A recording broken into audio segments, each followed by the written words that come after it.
Good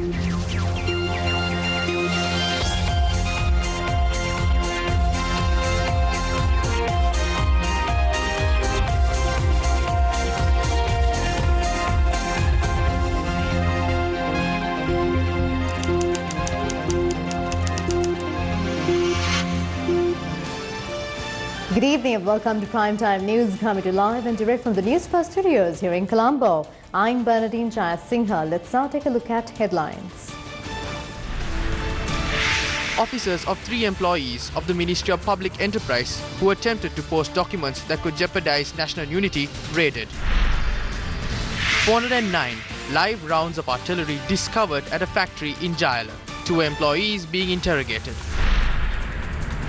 Island-wide raids continue. 120 arrested in the last 48 hours.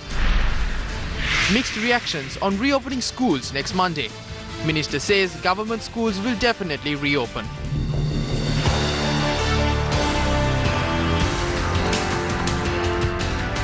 Three employees of the Ministry of Public Enterprise, Candy and Heritage and Candy Development arrested at the Central Mail Exchange for the possession of 639 defamatory letters against the President were handed over to the Colombo Crimes Division.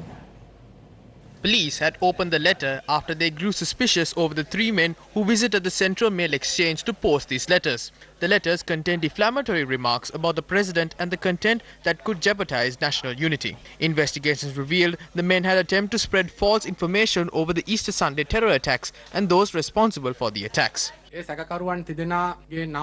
names of the arrested suspects. The first suspect is Karandeniya Gedara Sampath Kumara. Suspect number 2, Vijay Ratnamudiyanselage Danush Priyadarshana, and the third suspect is Patabendige Kavindu Takshila Veerasena. A search operation was carried out today by the CID at the office of the Ministry of Public Enterprise, Candy and Heritage and Candy Development, situated in the 36th floor of the East Tower of the World Trade Center. The second suspect that I mentioned was employed as a cameraman at the ministry. The third suspect was employed as a driver. A computer and photocopy machine that is suspected to be used to print the handbills were found. The suspects will be under the custody of the CID for further investigations. Minister Laxman Kiriyalla had issued a statement on this matter this evening. This is a translation. This is a translation of a letter on the website. I've informed the media division of my ministry to inform the public of an important investigative articles, and they have done that. But I did not see this last article because I did not visit the ministry from the 21st of last month. I worked from home. After hearing about this incident, I read this article. I would like to ask the police to release this article to the general public. Then the people will understand the exact content of the article. There is nothing defamatory, insulting, or anything against the state in this article. The police released the names of the ministry employees that they arrested, but they did not release the article. While inspecting a metal factory in Jayala, 2 employees of the factory were arrested in connection with the discovery of ammunition. While inspecting the private factory that manufactures metal wires, 409 artillery shells and 584 empty gun shells were discovered. Following the discovery of the stock of ammunition, the general manager of the factory had this to say. Following the conclusion of the war, we received a stock of old metal cleared by security forces in Jaffna. The stock of metal included bullet casings, similar to what was discovered today. We even received containers filled with bullet shells. All containers we received included the seal of the Defense Ministry. Those suppliers brought them to us. So we melted the bullet casings that came inside the containers. There was a minor explosion once, however, no one sustained injuries. Following this incident, they all refrained from melting bullet casings thereafter. Subsequently, I ordered the workers to remove all shells. The bullet shells discovered were locked inside a storeroom, and it has been so for the past 7 years. We did not proceed with this matter, as there was a Presidential Commission of Inquiry somewhere around 2014 or 2015 in this regard. I even recorded a statement as to how we received these items. I believe this statement is in their possession. I locked these items for so long to ensure that no one will be harmed. You can even see how much of dust has gathered on these items.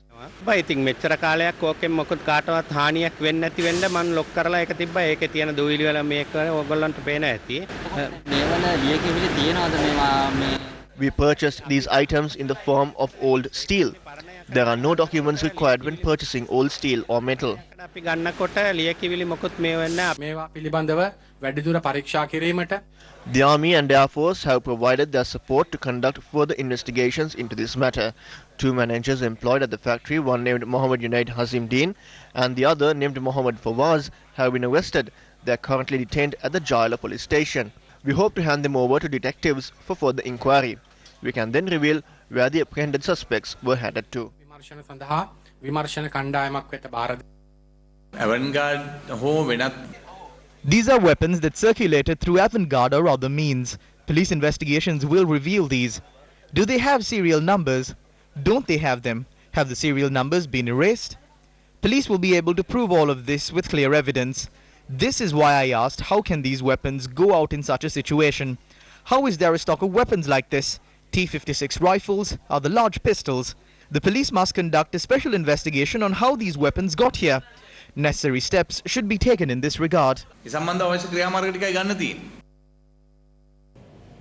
With information coming out with regard to this stock of artillery that was found in the Jail area, I want to focus the attention of our viewers to several news reports that we've had within the past few years with regard to these information that are coming out now. Why I'm saying this is the fact that especially when incidents like the avant-garde case came about, when initial details were reported, we as Newsfirst on a daily basis, virtually almost every day, we took steps to keep the general public informed of it.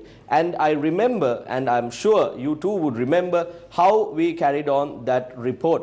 On the 5th of October 2015, we had the visuals that you see on one side of your screen. This was when the avant-garde incident was reported on all media. And we took steps to investigate these reports, carry out special investigative journalism segments on these reports, and report the facts to the general public. We remember how information like various weapons had been rubbed together, therefore the serial numbers of these weapons were also erased. Now again, with that picture in your mind, I want to focus your attention to the stock of artillery shells that was found yesterday in the Ekal area as well. Are these the negligence? Is this the negligence of the officials that is coming to light through all of the findings that we are seeing on a daily basis now? The reports that we've been airing for you about almost 4 years ago, coming out now in various forms. Is this what is happening? We also remember how Deputy Solicitor General requested the authorities back then to take action with regard to what was found at the avant-garde incident.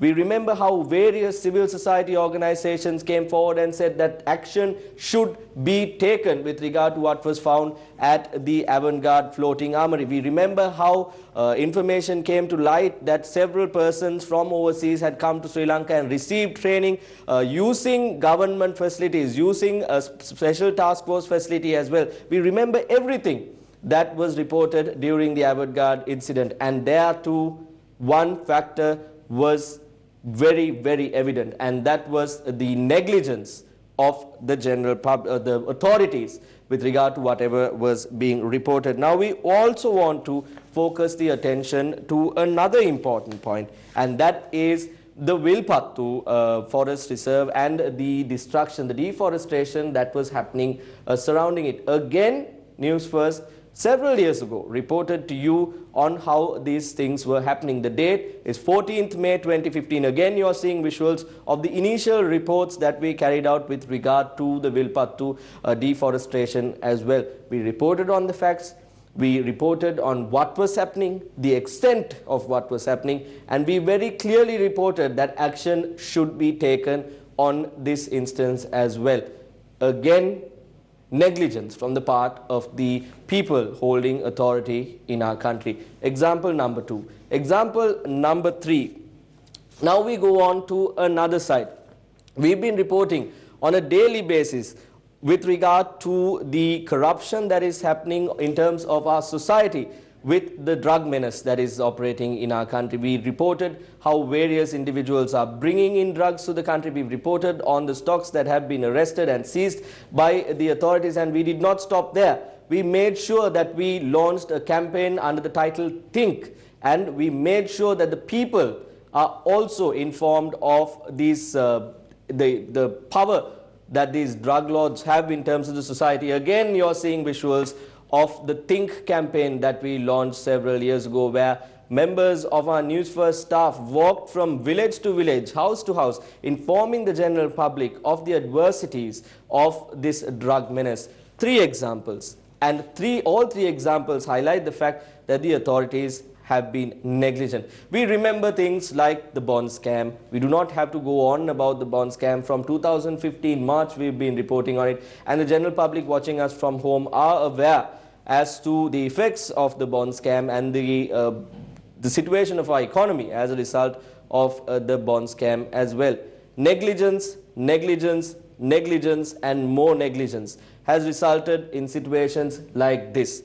That is the question we ask. Shouldn't the people who have been negligent with regard to whatever that has been being reported from the media be held accountable for what is happening in our country? Now, island-wide search operations are being carried out today as well, and special raids across the country continue today, 12 days after the Easter Sunday terror attacks. Let's have a look.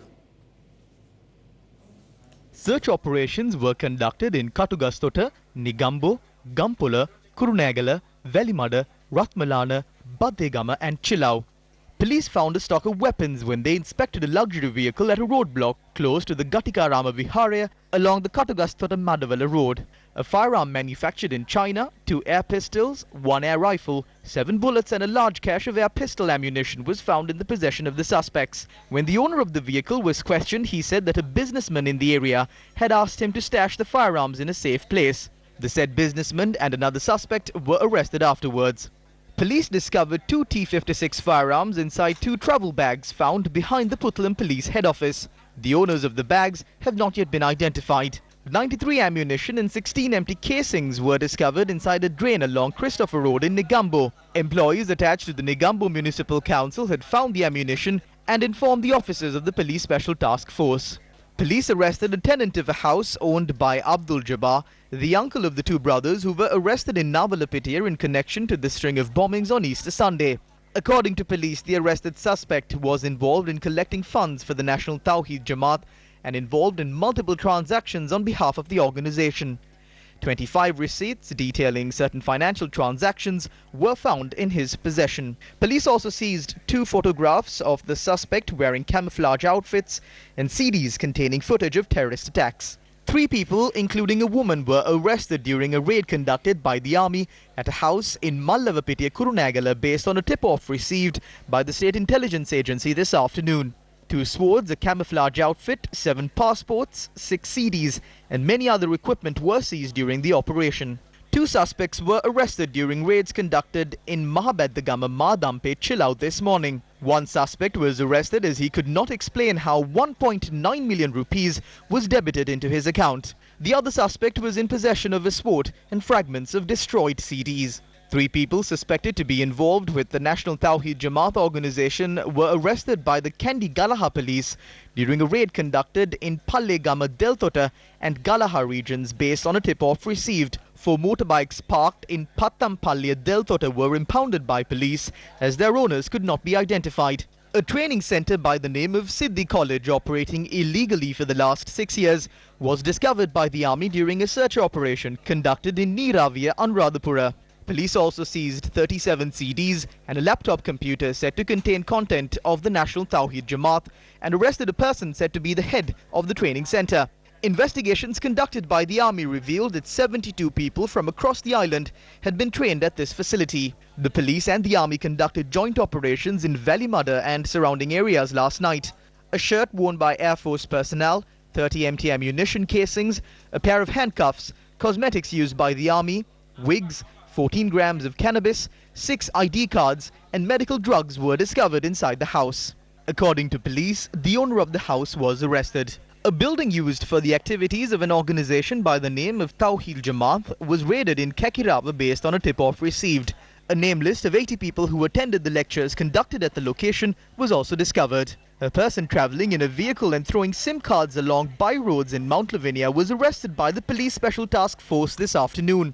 A stock of SIM cards were found inside the suspect's vehicle. When the suspect's residence along Piriven Road in Ratmalana was searched, police discovered 16 devices that could use 12 SIM cards at once. A stock of cloths similar to the materials used in army uniforms was discovered during a raid conducted at Maharagama at 10 last night. sample දෙමේ. sample අපොට මෙච්චර sample දෙකකින් එන්නේ ඒවා. නොතෙන් එනවා. මෙච්චර sample එකක් එන්නේ. ඔව් ඉතින් දාලා තියෙන දෙන්නේ ටෙක්ස්ට් එකදී. මේකෙන් නවාට මම ගෙනත් දෙන්න කවුද? අපි ගන්න එක එක කෙනාගේ එක එක යනවා. දන්නවද නේ ගන්න ගන්නවා. මහරගමේ ඔක්කොම sample දෙන්න. කොහොම මේවා කාටද දෙන්නේ එතකොට? මහාන කට්ටිය කොටක් ගෙනියන මේ අද ළඟ එක්කෙනෙකුට දුන්නේ ටෙක්ස්ට් එකට දුන්නේ. හා. මෙච්චර මේ තත්ත්වයක් තියෙනකොට මේව දෙන්නේ. 9 kilograms of material were found at his residence. The owner was arrested. In further updates with regard to the search operations that are being carried out, Bernardine, we are able to give out a breakdown of the suspects that had been arrested during the past 24 hours. We can confirm through security forces and police that 120 suspects have been arrested island-wide in search operations. The search operations were carried out by the Sri Lanka Army, Air Force, Navy and the Sri Lanka Police as well. Now, Bernardine, again, 30 suspects have been arrested by the officers of the Katunayaka Air Force Base and was handed over to the Negombo Police. 2 suspects from the Periyapadu area in Mundalama were arrested by the officers of the Palavia Air Force Base. Additionally, 12 Pakistani and with no valid visa were arrested during a search operation conducted by the Sri Lanka Navy in the Jail area. The Navy stated that 22 pipes loaded with explosive material were found from the Palamune coast in Kalmune. Those were later destroyed using a controlled explosion. On a separate note, the court granted permission to the Western Province Intelligence Unit to detain and question 2 activists of the National Tawhid Jamaat organization for a period of 90 days. Colombo Additional Magistrate granted permission to detain and interrogate a Muslim worker at the Sri Lanka Ports Authority. Police informed court that the suspect is a resident of Kotehena. He was in possession of a cheque valued 1 million rupees. Police further said that a number of suspicious transactions worth hundreds of thousands of rupees were made through the account of the suspect during the past month. So this is the update of the suspects who had been arrested and detained by the police and the security forces. Bernardine, it's back to you. Thank you, Chaturanga. These are the views expressed by Minister Partli Champika Ranawaka at a media briefing organised by Rata Rakina Rata Hadana Mahajana Vyaparya, loosely translated as a people's movement to build and to protect the country. Around 800 foreign nationals serve as teachers in Islamic educational institutions such as madrasas and universities. We don't know what they are teaching and what kind of ideologies they spread through these institutions. The government must send them back because we have enough scholars who are capable of teaching the Quran and the religion.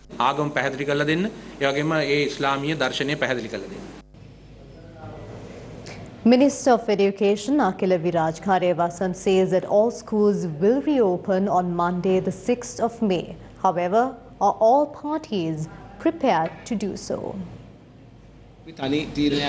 This was not a decision taken single-handedly. The Security Council, together with the President, Prime Minister and the Cabinet, have taken this decision after discussing this matter and guaranteeing security.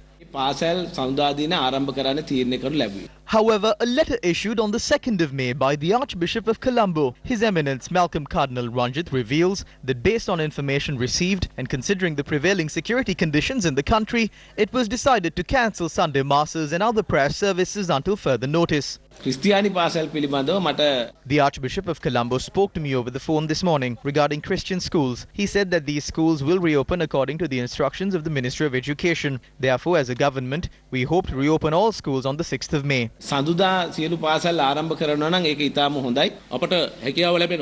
the 5th of May, we can reach our required target. After schools reopen, we will continue to provide security to schools, students and everyone else through security patrols and motorcycle tours.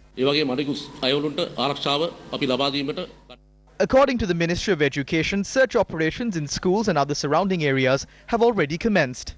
The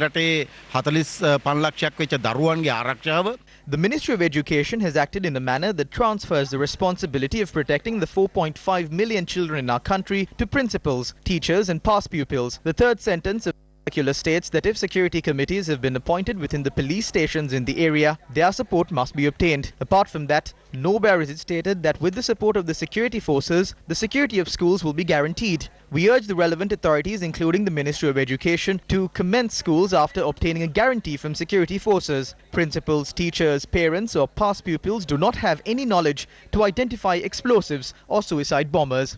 ඒ සම්බන්ධ කිසිදු දැනුමක් ඔවුන් සතුව නැහැ. දැඩි ආරක්ෂාවක්. With the support of the Tri-Forces, we have already taken measures to provide heavy security to schools. Police headquarters have already issued special instructions to all police stations. Apart from the security we provide, we have informed all OICs to visit their respective schools and discuss and prepare an additional security program. වැඩපිළිවෙළවල් සකස් කරන්න කියලා. ළමයි අරින්න බයයි. ඉතින් මොනා කරන්නද ඉගෙනීමක් තියෙන්න එපැයිනේ. කල්පනාවෙන් අපිට ඉස්කෝලේට වෙලා බලාගෙන ඉන්න කිව්වා ළමයි ගේට්ටු ගාවට වෙලා. ඒ ආරක්ෂා මදිනේ අපිට ළමයි යවන්න නම් බයක් තමයි තියෙන්නේ. 6 වෙනිදා ඉස්කෝලේ පටන් ගන්නවා තමයි. ඉතින් තාමත් මේ හිතන ළමයි යවන්නද නැද්ද කියලා.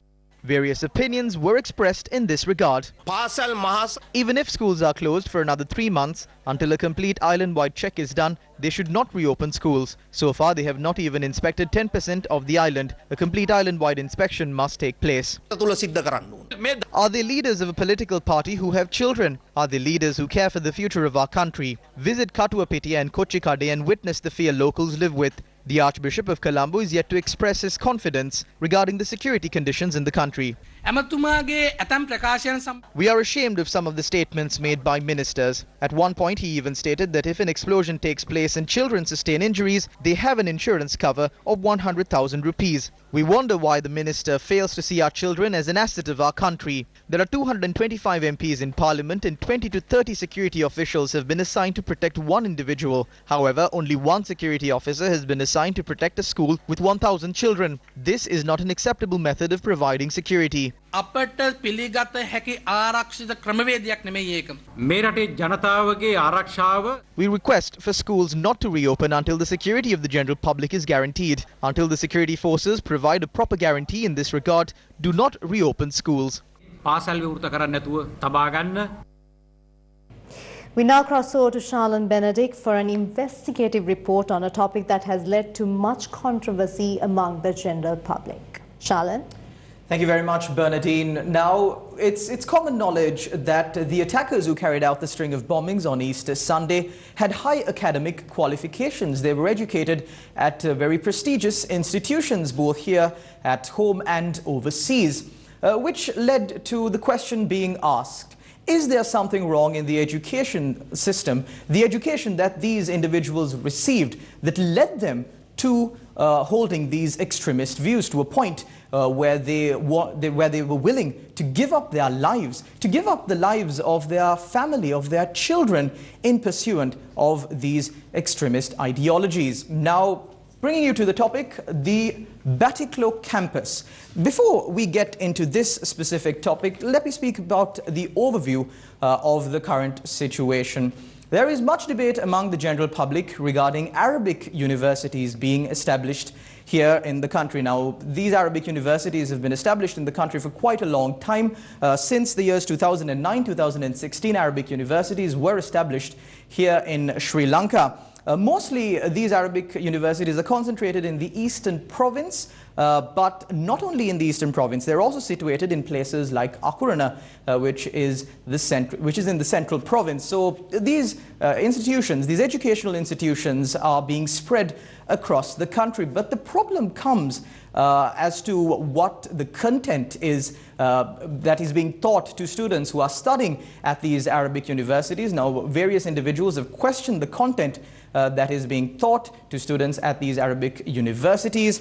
However, the problem that we are going to discuss today is the Batticaloa campus. How did these educational institutions, Arabic educational institutions, convert themselves into universities? Now, according to sources, there is a campus. This what you can see right here is the website of the Batticaloa campus.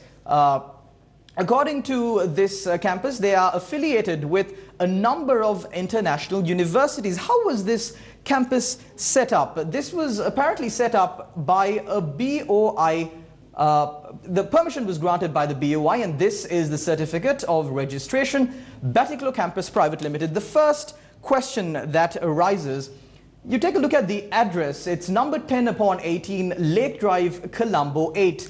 Now, this address is exactly the address of Minister, I beg your pardon, of MLAM Hizbullah, the governor of the Eastern Province, who is also a member of who is also the chairman of the Board of Governors of this institution. Now, besides the fact that the address of the residence of Mr. Hizbullah has been mentioned in the BOI certificate as the office of this institution. Further speaking about this matter and the representatives of this university, next up, Dr. Mohammed Ismail. He is named as the Vice Chancellor of this university. This individual has also a questionable backdrop. Now, reporting on his doings is the Daily Mirror. Charge sheet served on Ismail according to MP Vijayadasa Rajapaksa. Now, according to MP Vijayadasa Rajapaksa,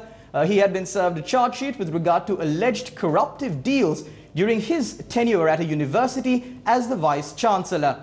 Now, furthermore, speaking about another individual, Dr. Prabhat Ukwata, he is also a member of the board of directors of this questionable institution. Regarding that, he had filed a complaint at the CID against this very institution. Now, chairman of this institution, Ukwata, his company, the Sri Lanka Building Society, was given a contract to construct 12 new buildings at the campus. However, he filed a complaint at the CID to investigate the alleged forcible takeover of equipment, goods and material belonging to the society by State Minister at the time, MLM Hizbullah, and his son, Hiraz Hizbullah. Now, also speaking on this university, according to this university, they offer programs regarding the faculty under the Faculty of Engineering and Information, Bachelor of Science, under the Faculty of Tourism, Bachelor in Science in Travel, Event and Hospitality Management. They've also got a Faculty of Law, but the problem here is the fact that this institution has not been granted any approval by the University Grants Commission, and this was also confirmed by Minister Ashu Marasinghe. Speaking in Parliament, he said that this institution has not been granted any approval to function as a university. Also, moving your attention back to the site of the university, collaborated universities. When we tried to investigate into these collaborated universities, what we saw was the fact that these universities that they collaborate with do not even have proper running websites. This is the website of one of the institutions that they collaborate with, but they do not have a proper running website. Now, also, another point that needs to be highlighted is the fact that Mr. Hizbullah there is no location known as Hizbullah Square in this area in Batticaloa, but however, the address of this Batticaloa campus is being mentioned as Hizbullah Square, Pune.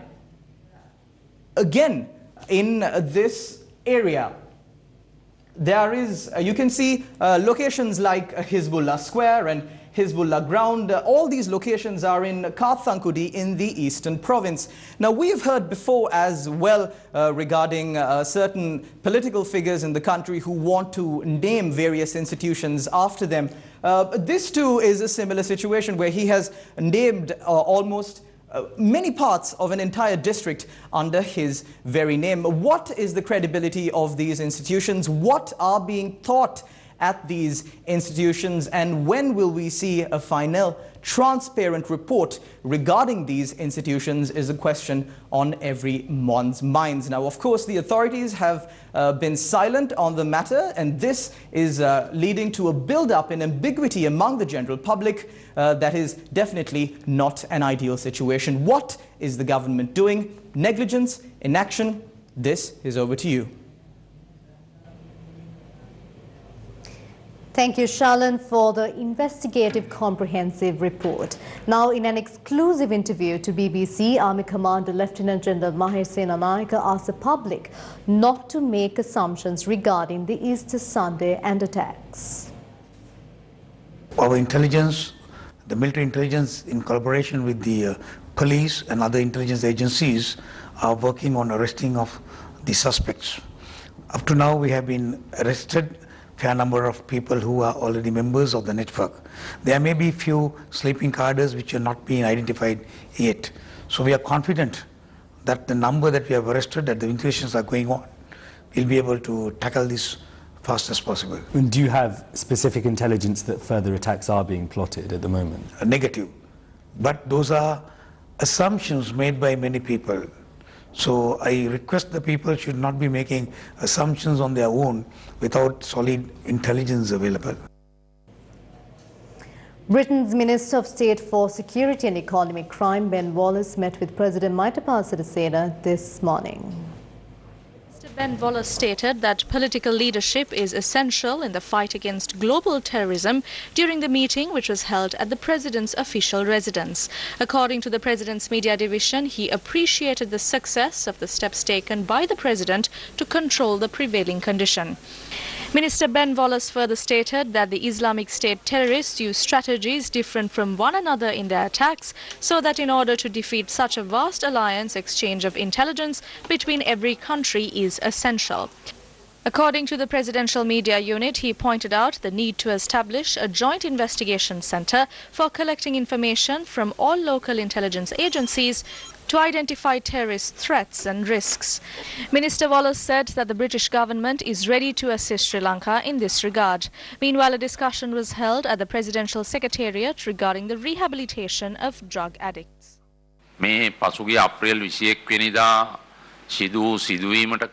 Before the incidents which took place on the 21st of April, the people of the country appreciated the efforts taken to eradicate the drug menace. If not for the tragedy which took place on the 21st, we would have achieved much success in those operations.